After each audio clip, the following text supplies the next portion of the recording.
யூடியூபை திறந்து பார்த்தாலே ரஜினி படத்துல சுந்தர் சி விலகிட்டாராமே அப்படிங்கிற செய்தி தான் போய்கிட்டு இருக்கு. ஏன் விலகினாரு, இதுதான் உண்மை காரணமா அப்படின்னு சில விஷயங்கள்லாம் சொல்றாங்க. என்னென்ன பார்த்துருவோமா?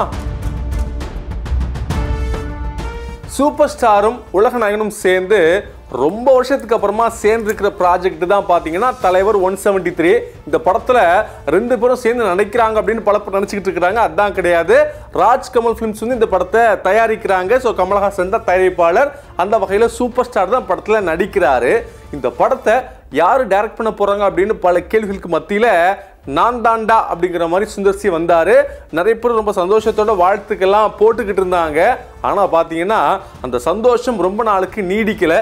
என்ன காரணம் அப்படின்னா சுந்தர் சி இல்லை இந்த படத்தை விட்டு நான் விலகிறேன் அப்படின்னு பயங்கரமான அறிக்கை ஒன்று வெளியிட்டார். அந்த அறிக்கை வெளியிட்டது அவருக்கும் தெரியாது, இவருக்கும் தெரியாது. அதாவது சூப்பர் ஸ்டாருக்கும் தெரியாது, கமலஹாசனுக்கும் தெரியாது அப்படின்னு சோஷியல் மீடியாவில் பல விஷயங்கள் ஸ்பெகுலேஷன்ஸாக பேசப்பட்டுச்சு.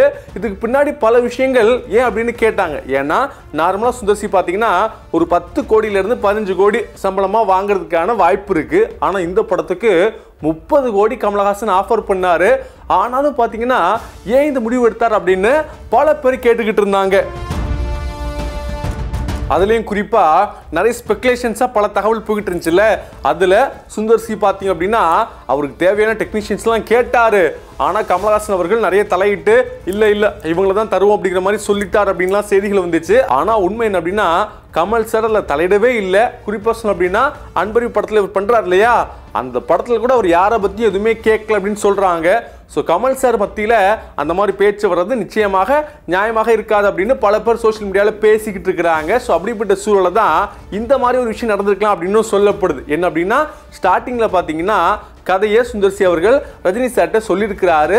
அவருக்கும் அவுட்லைன் பிடிச்சிருக்கு. ஸோ டெவலப் பண்ணுங்கன்னு சொல்லும்போது இவரும் டெவலப் பண்ண ஸ்டார்ட் பண்ணியிருக்கிறாரு. இவரும் பிஸியாக பல ப்ராஜெக்டை டைரக்ட் பண்ணிட்டு இருந்தார் இல்லையா.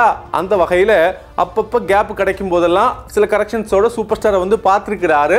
ஆனால் ஒவ்வொரு வாட்டியும் சூப்பர் ஸ்டார் கதையில் சில விஷயங்கள் மாற்ற சொன்னதாக ஒரு தகவல் இருக்குது. ஏன்னா அவ்வளோ பெரிய ஹீரோ. ஸோ நிச்சயமாக சில கரெக்ஷன் சொல்கிறதுக்கான வாய்ப்பு இருக்கு இல்லையா.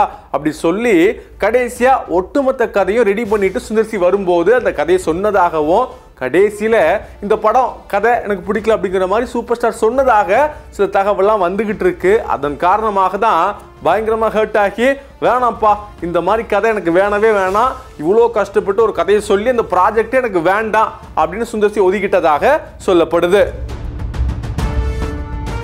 ஓஹோ, அப்போ இதுதான் உண்மையான காரணமானு கேட்டிங்கன்னா இதுவும் சொல்லப்படுற ஒரு தகவல் தான். ஏன்னா ரீசெண்டாக பார்த்தீங்கன்னா யூடியூப்பை திறந்தாலே பல பேர் பல கருத்துக்களை ஏதோ நேரில் போய் பார்த்த மாதிரியே சொல்லிட்டு இருக்கிறாங்க. அந்த வகையில் இந்த தகவலும் ஸ்பெகுலேஷன்ஸாக ஓடிக்கிட்டு இருக்கு.